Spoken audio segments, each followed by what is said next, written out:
dúpẹ́ lọ́wọ́ Ọlọ́run fún àǹfààní tí ó fún wa ní àkókò yìí láti wà ní orí ètò yìí lẹ́ẹ̀kan sí. A sì dúpẹ́ lọ́wọ́ Ọlọ́run fún àwọn ọkàn tí ó ti wà nítòsí láti tẹ́tí sí ọ̀rọ̀ Ọlọ́run. Mo fẹ́ kí a kà láti inú ìwé Genesis orí 6 ẹsẹ̀ 13 àti orí 7 ẹsẹ̀ 1.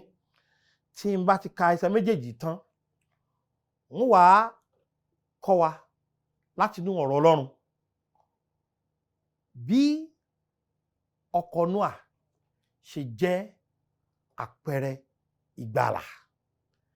Bí ọkọ̀ Nóà ṣe jẹ́ àpẹẹrẹ ìgbàlà. Kí a tó ka àwọn ẹsẹ̀ Bíbélì yìí, ẹ jẹ́ kí a gbàdúrà. Olú Ọlọ́run alágbára, ẹ ṣé fún àǹfààní ńlá tí ẹ fún wa láti lè péjọpọ̀ láti kọ́ ẹ̀kọ́ ní ẹsẹ̀ yín. Mo gbàdúrà pé kẹ́ lè ṣí ojú ẹ̀mí wa, kẹ́ lè ṣí ọkàn wa, kẹ́ lè ṣí etí wa sílẹ̀, pé kí ọ̀rọ̀ yín kí ó lè ṣiṣẹ́ agbára nínú ayé wa. Mo gbàdúrà fún gbogbo ọkàn tí ó ń tẹ́tí sí mi tó sì ń wò mí ní àkókò yìí, wípé kí ẹ lè lo ọ̀rọ̀ yín láti gba àwọn ọkàn tí kò tí ì ní ìgbàlà là, wípé kí orúkọ yín kó sì di gbígbéga lẹ́yìn eléyìí. Ọlọ́run ẹ jọ̀ọ́, ẹ kọ́ mi bí wọ́n ṣe sọ, ẹ sì kọ́ mi láti sọ bí Kristi ò bá ṣe sọ, ká ní Kristi ló dúró níwájú wa. Ògo ni forúkọ mímọ́ yín, ní orúkọ Jésù Kristi Olúwa wa. Àmín. Ìwé Genesis orí 6 ẹsẹ̀ 13 wípé Ọlọ́run sì wí fún Nóà pé òpin gbogbo ènìyàn dé iwájú mi, nítorí tí ayé kún fún ìwà agbára láti ọwọ́ wọn, sì kíyèsí èmi yóò sì pa wọ́n run pẹ̀lú ayé. Ẹsẹ̀ orí 7 ẹsẹ̀ 1 wípé Olúwa sì wí fún Nóà pé ìwọ wá àti gbogbo àwọn ará ilé rẹ sínú ọkọ̀, nítorí ìwọ ni mo rí ní olódodo níwájú mi ní ìran yìí. Bí ọkọ̀ Nóà ṣe jẹ́ àpèjúwe ìgbàlà, òun ni kókó tí à ń sọ̀rọ̀ lórí ní àkókò yìí. Ní àìpẹ́ yìí, mo ṣàpèjúwe bí nǹkan ṣe rí ní àkókò Nóà, ipe kò yàtọ̀ pátápátá ní àkókò yìí rárá, pé bákan náà ni ó ṣe rí. Mo sọ bẹ́ẹ̀ nígbà náà pé ìwà búburú ó pọ̀ ní ìgbà Nóà. Mo sọ pé àwọn ènìyàn ní àkókò láti ronúpìwàdà. Mo sọ pé ọ̀nà kan péré náà lọ̀nà àbáyọ láti bọ́ ní àkókò yẹn. Ó náà ni pé kéèyàn bọ́ sínú ọkọ̀. Téèyàn bá ti bọ́ sínú ọkọ̀, kò lè bọ́ lọ́wọ́ ìbínú tó ń bọ̀. Téèyàn bá ti bọ́ sínú ọkọ̀, kò lè bọ́ lọ́wọ́ wàhálà tó ń bọ̀. Màá fẹ́ ká wo ẹsẹ̀ Bíbélì yẹn. Ọlọ́run pe Nóà ní orí 7 yẹn ẹsẹ̀ 1 pé Olúwa sì wí fún Nóà pé ìwọ wá àti gbogbo àwọn ará ilé rẹ sínú ọkọ̀, nítorí ìwọ ni mo rí ní olódodo níwájú mi ní ìran yìí. Ìpè Ọlọ́run ni pé wá sínú ọkọ̀. Kí nìdí? Torí pé ọkọ̀ jẹ́ àpèjúwe ìgbàlà. Nǹkan àkọ́kọ́ tí ọkọ̀ fi jẹ́ àpèjúwe ìgbàlà, òun ni pé ètò Ọlọ́run ni ọkọ̀ yẹn. Ṣé rí kíkọ́ ọkọ̀ yẹn, ọkọ̀ Nóà yẹn, ẹ kí n sọ fún yín pé kì í ṣe ohun tí ó jẹ́ ọgbọ́n Nóà ló fi kọ́. Ọlọ́run ló sọ fún pé ó kan ọkọ̀. Ọlọ́run sọ fún pé bí ó ṣe gùn tó rè, bí ó ṣe fẹ̀ tó rè, bí ó ṣe ga tó rè, irú ilẹ̀kùn tí ó wà ń bẹ̀ rè, irú fèrèsé tí ó wà ń bẹ̀ rè. Ẹ̀yin ó sì ṣàkíyèsí pé Ọlọ́run ló ṣe ètò yẹn, kì í ṣe Nóà ló ṣe ètò náà. Nóà kò tiẹ̀ ní agbára àti ọgbọ́n tó láti ṣètò. Ṣé Nóà kò tiẹ̀ ní òun ò tiẹ̀ mọ̀ pé sójò lè rọ̀ àbójú ò lè rọ̀. Ó túmọ̀ sí pé ètò Ọlọ́run àti ìpèsè Ọlọ́run òun ni ọkọ̀ Nóà. Bákan náà ni ìgbàlà tó wà nínú Kristi Jésù. Ó jẹ́ ètò Ọlọ́run àti ìmọ̀tẹ́lẹ̀ Ọlọ́run. Kì í ṣe ohun tí ènìyàn lè ṣètò rẹ̀ fúnra rẹ̀ rárá. Ẹ já wo ìwé Ìfihàn orí 13. Bẹ́ẹ̀ni sọ kankan fún wa ní ẹsẹ̀ 8 nínú ìwé Ìfihàn orí 13 yẹn. Gbogbo àwọn tí ń gbé orí ilẹ̀ ayé yóò sì máa sìn olúkúlùkù ẹni tí a kọ orúkọ rẹ̀ sínú ìwé ìyè ọ̀dọ́ àgùntàn tí a ti pa láti ìpilẹ̀ṣẹ̀ ayé. Ṣé rí ètò ìgbàlà ènìyàn ó jẹ́ ohun tọ́lọ́run ti ṣe láti ìpilẹ̀ṣẹ̀ ayé. Ṣé rí ká tó bí ọ rárá, ká tó bí mi rárá, ká tó bí àwọn baba ńlá wa ní ètò kan ti wà tó yẹ pé ọ̀dọ́ àgùntàn kan ti wà tí Ọlọ́run ti ṣètò fún wa kí ó lè ṣiṣẹ́ ìgbàlà wa. Ó ní mo fi sọ pé ètò Ọlọ́run ó ní ọkọ̀ Nóà, bákan náà ni ìgbàlà jẹ́ kí ni o ètò Ọlọ́run. Ètò Ọlọ́run tó sì jẹ́ pé kí èmi tó dénú ìyá mi, kí a tó bí mi rárá, kí ẹ̀yin tó dénú ìyá yín, kí a tó bí yín rárá ni Ọlọ́run ti ṣètò ìgbàlà sílẹ̀. Ọ̀dọ́ àgùntàn yẹn ìgbà wo la ti pa? Láti ìpilẹ̀ṣẹ̀ ayé. Kí nìdí tá a fi pa? Láti lè jẹ́ kí a lè di ẹni tí a kọ orúkọ wa sínú ìwé ìyè ọ̀dọ́ àgùntàn. Ǹjẹ́ ṣàkíyèsí pé ìwé ìyè ọ̀dọ́ àgùntàn yìí òun ní ètò tí ó yọrí. Ètò Ọlọ́run láti ìpìlẹ̀ ni. Ọlọ́run mọ̀ọ́mọ̀ ni ṣètò ìgbàlà sílẹ̀ nítorí pé Ọlọ́run ti mọ̀ pé ètò tí a ti yanjú ni. Mo ka ìtàn kan nípa ọ̀dọ́mọdékùnrin kan àti oníwàásù kan. Ọ̀dọ́mọdékùnrin yìí ó lọ bá oníwàásù. Ó wí pé, oníwàásù, kí ni wọ́n ṣe tí wọ́n fi ní ìgbàlà? Wọ́n lóníwàásù ní ó ti pẹ́ jù fún ọ. Ẹ̀rù bà ọmọdé náà. Ó wí pé, ṣé kó ti pẹ́ jù fún mi láti ní ìgbàlà? Oníwàásù náà wá wí fún pé ó ti pẹ́ jù fún ọ láti ṣe nǹkan kan láti ní ìgbàlà, torí pé gbogbo ohun tí ó yẹ ká ṣe láti ní ìgbàlà pátápátá òun ni Kristi ti ṣe. Ìdí ni tí Jésù fi lè sọ fún wa nínú ìwé Jòhánù orí 19 yẹn ẹsẹ̀ 30 pé ó parí. Torí pé òun ló ṣe àṣeparí iṣẹ́ yẹn, kì í ṣe iṣẹ́ táwa lè ṣe fúnra wa. Bákan náà ni Ọlọ́run ti ṣètò ìgbàlà sílẹ̀ tipẹ́tipẹ́. Bọ́lọ́run ṣe ṣètò ọkàn yẹn, bó ṣe ṣètò bí wọ́n ṣe kọ́, bí wọ́n ṣe ṣe, bí wọ́n ṣe là á pátápátá. Bákan náà Ọlọ́run ṣètò ìgbàlà pátápátá fún wa. Ẹ̀nà ìwé Jòhánù orí 1 ẹsẹ̀ 13 yẹn bí ó wí fún wa nínú ìwé Jòhánù orí 1 ẹsẹ̀ 13 wípé àwọn ẹni tí a bí kì í ṣe nípa ti ẹ̀jẹ̀ tàbí nípa ti ìfẹ́ ara, bẹ́ẹ̀ ni kì í ṣe nípa ìfẹ́ ti ènìyàn, bí kò ṣe nípa ìfẹ́ ti Ọlọ́run. Ìfẹ́ Ọlọ́run ó ní ọkàn. Ìfẹ́ Ọlọ́run ó ní kí ni o? Ìgbàlà. Kì í ṣe nípa ọgbọ́n ènìyàn, kì í ṣe nípa iṣẹ́ rere ènìyàn, kì í ṣe nípa ìwà rere ènìyàn, bí kò ṣe nípa ètò Ọlọ́run. Kí ni mo kọ́kọ́ sọ pé ọkọ̀ jẹ́ àpèjúwe ìgbàlà fún o? Nítorí pé ó jẹ́ nǹkan àkọ́kọ́ náà ni pé ọkọ̀ yẹn ètò Ọlọ́run ni. Bí ìgbàlà ọ̀fẹ́ ṣe jẹ́ ètò Ọlọ́run. Kí ni nǹkan kejì tí mo fi lè sọ pé ọkọ̀ Nóà ó jẹ́ àpèjúwe ìgbàlà? Ó ní pé ààbò ni ọkọ̀ Nóà jẹ́ kúrò nínú ìdájọ́. Ǹjẹ́ ṣàkíyèsí pé gbogbo àwọn tó wà nínú ọkọ̀ Nóà ló yè. Gbogbo ọkàn tí ó wọnú ọkọ̀ Nóà ló yè kúrò nínú ìdájọ́. Gbogbo ọkàn tí kò wọnú ọkọ̀ Nóà, gbogbo wọn pátápátá ni aparun. Gbogbo wọn pátápátá ni ó ṣègbé. Gbogbo wọn pátápátá ó ní omi gbé lọ. Ẹ rántí orin yẹn, bàbá Ọládòkun ó kọrin yẹn, ó ní ọ̀kan ṣíṣe pínpín, ó ní Nóà jọ̀wọ́ ṣílẹ̀kùn o, àbọ̀ ọmọ mímọ́ ni èmi ni wọ́n bí èrè rẹ̀, mo ló ti pẹ́ ó ti jù, mo lẹ́pa òbóró mọ́. Ẹ̀pà òbóró. Torí pé nígbà tí ìdájọ́ Ọlọ́run bá dé, ó dé ni. Kò sí tó lè yí padà. Kò sí tó lè yí, kò ṣe é sún síwájú, kò ṣe é yẹ̀ mọ́. Ṣùgbọ́n ọkọ̀ Nóà yẹn àpèjúwe pátápátá ìgbàlà kúrò nínú ìdájọ́ ni. Yẹ kí n sọ fún wọn pé ìdájọ́ Ọlọ́run ń bọ̀ lórí ayé. Bàbá yẹn kọrin yẹn, ó ní báyé fẹ́ báyé kọ̀, Jésù yóò farahàn. Báyé fẹ́ báyé kọ̀, Jésù yóò pamọ́ramọ́. Gbogbo wa láfojú rí. Gbogbo ojú ni yóò rí nígbà tó bá ń bọ̀ láwọ̀ sánmọ̀. Ṣé wá rí ọkàn yẹn?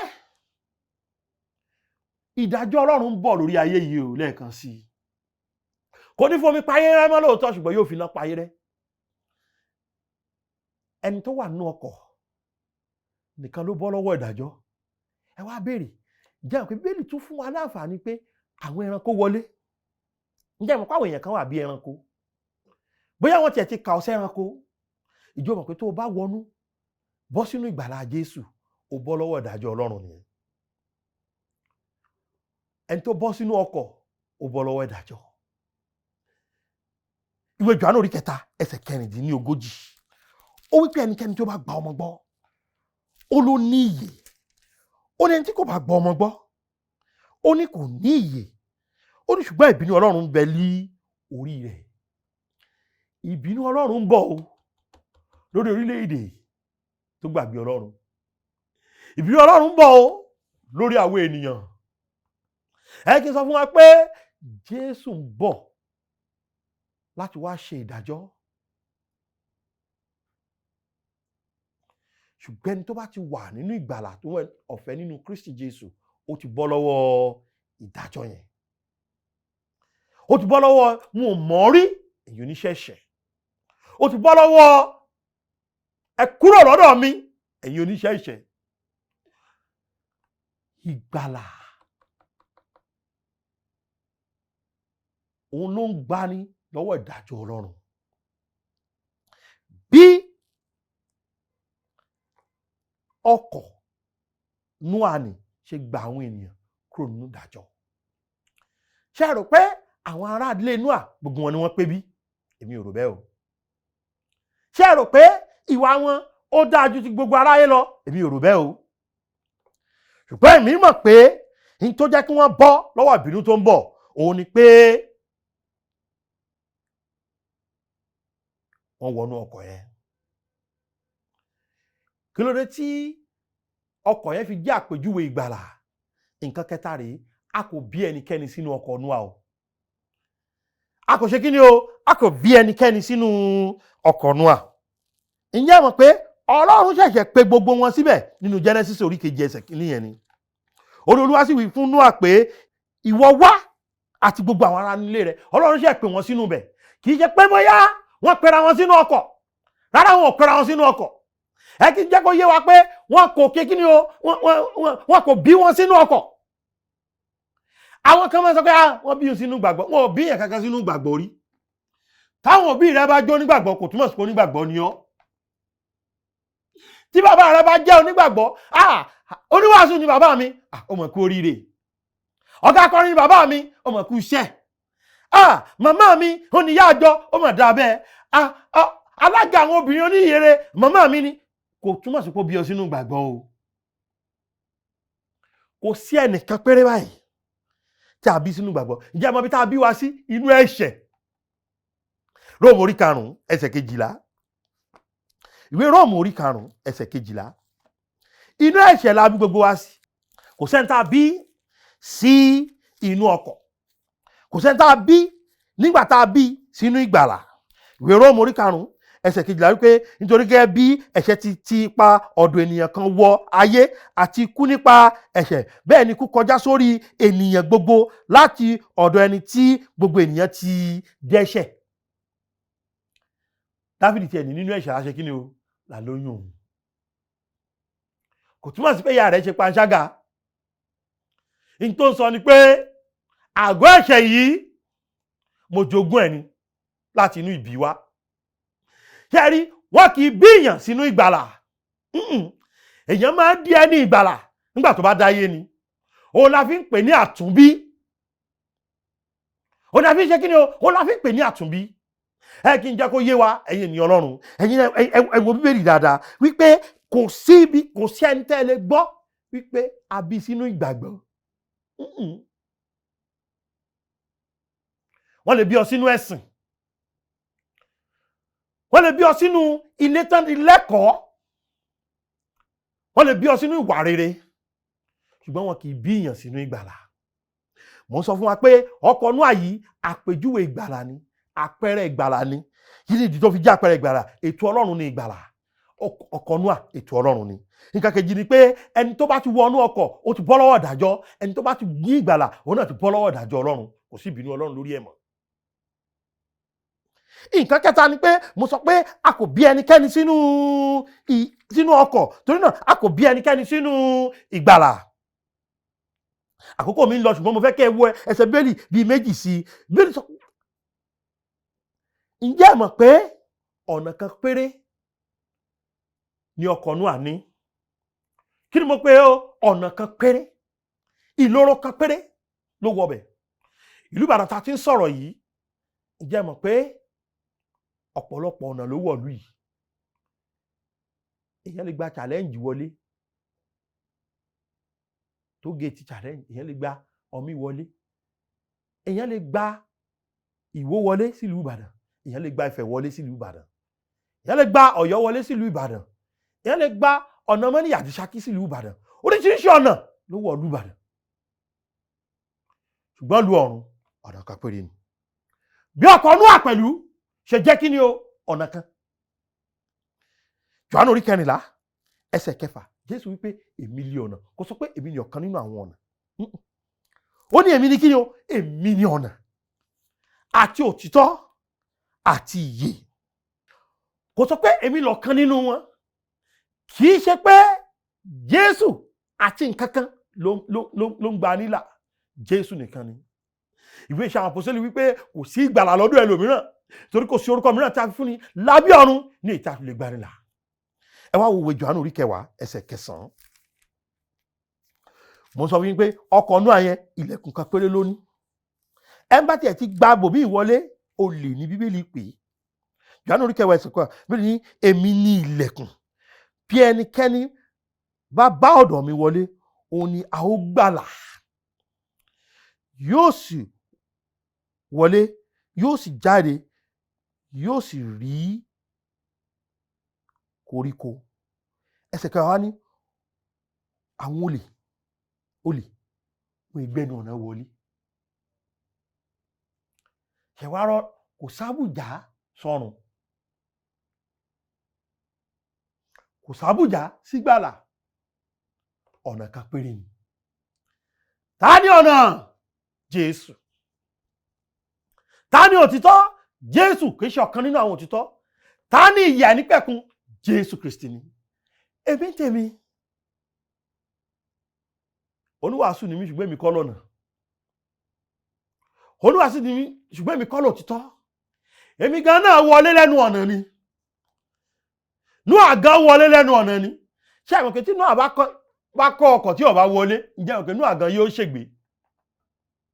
Tí Nóà bá kọ́ ọkọ̀ tí kò bá wọlé, òun gan yóò ṣe kí ni o? Yóò ṣègbé. Ọ̀run àpáàdì ló ń gó lọ. Ṣùgbọ́n ó kọ́ ọkọ̀, ó sì wọlé. Ohun tó wà ń bẹ̀ náà ni pé ẹni tó wọlé, òun ló dọ̀run. Ṣùgbọ́n ọ̀nà mélòó ni ọkọ̀ ní? Ọ̀nà kan. Ọ̀nà mélòó ni sí ìgbàlà? Ọ̀nà kan. Jésù Kristi. Bí mo ṣe ń parí, kò sẹ́ni tó wọnú ọkọ̀ tó ṣègbé. Bàbá yẹn kọrin yẹn pé àwọn tó sáré gunlé, omi ló gbé wọn lọ. Kò sí nǹkan tó fẹ́ ṣe mọ́. Torí ẹ̀ la fi ń ké lórí oore ọ̀fẹ́ fún yípadà pé nígbà tó rí ìgbàlà ọ̀fẹ́, kí ló dé tó fi ń ṣoge? Nígbà tí ẹnìkan ti san gbogbo gbèsè ẹ̀ṣẹ̀ rẹ̀, kí ló dé tí wọ́n ò tí ì di ọmọ Ọlọ́run? Nígbà tí ẹnìkan sọ pé mo ní ìfẹ́ rẹ pẹ̀lú ìfẹ́ ayérayé, mo ní ìyè ayérayé láti bùn ọ lọ́fẹ̀ẹ́, èmi nìkan ní ọ̀nà, ṣágbà mi gbọ́, ó sì ní ìyè, ó bọ́ lọ́wọ́ ègbé, ó ní wọ́n bá wọn gbàdúrà, bàbá má jẹ́ n fayé bọ̀run jẹ́, bàbá mú mi délé, má jẹ́ kí n sọjọbọ ọ̀run nù. Wọ́n kì í, ẹni tí ò bá níjọbọ ọ̀run nìkan ló máa ń sọ nù. Kókó bẹ̀ ni pé wọnú ọkọ̀, kò ṣe kí ni o? Kò sì bọ́. Ọkọ̀ yẹn, wọ́n pè wọ́n pé wá wọlé. Èmi náà ń pè ọ́ lónìí, wá wọlé. sórí ẹ̀ṣẹ̀ ti ṣe ní tó burú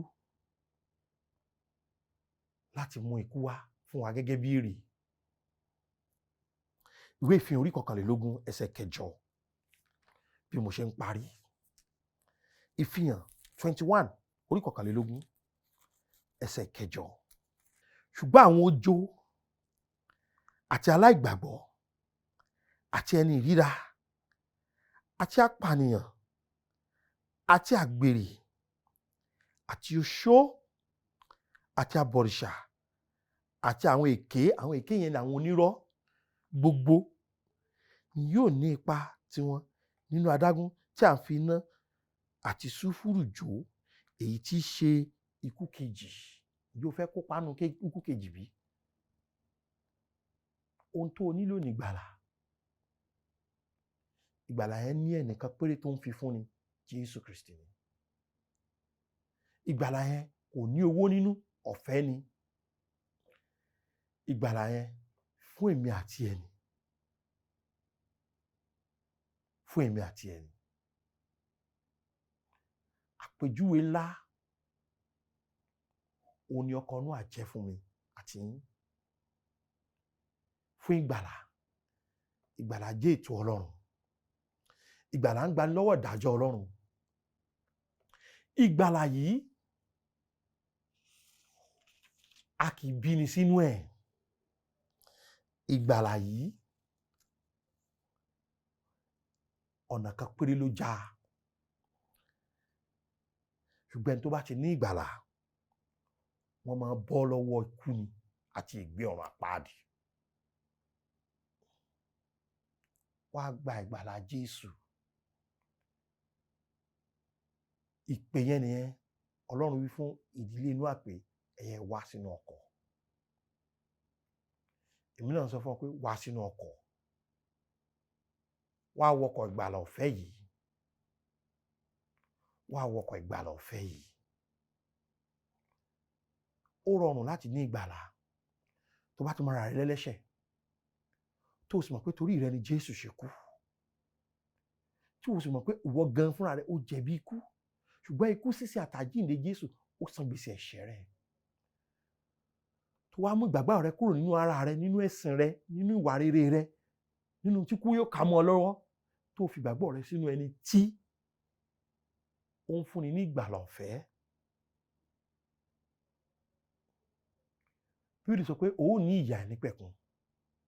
A kọ orúkọ rẹ sínú ìwé ìyè, ó sì bọ́ lọ́wọ́ ìdájọ́ tó ń bọ̀ nù. Wá bọ́ sínú ọkọ̀ ìgbàlà lónìí.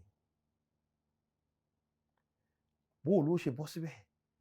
Ké pe orúkọ Olúwa. Róòmù orí 10 ẹsẹ̀ 13. Ẹni tó bá ti gbà tọkàntọkàn pé ẹlẹ́ṣẹ̀ lòun, tó sì ti gbà wípé nítorí ẹ̀ṣẹ̀ òun jẹ̀bi ikú, tó sì gbà pé Jésù kú nítorí òun, tó bá pe Jésù sọ́kàn rẹ̀, Jésù yóò wọlé lójú ẹsẹ̀, yóò sì fún tàn ní ìyè àìnípẹ̀kun, yóò kọ orúkọ rẹ̀ sínú ìwé ìyè, ó ń tàn bọ́ lọ́wọ́ ọ̀run àpáàdì nìyẹn. Díjú rẹ níbi tó wà.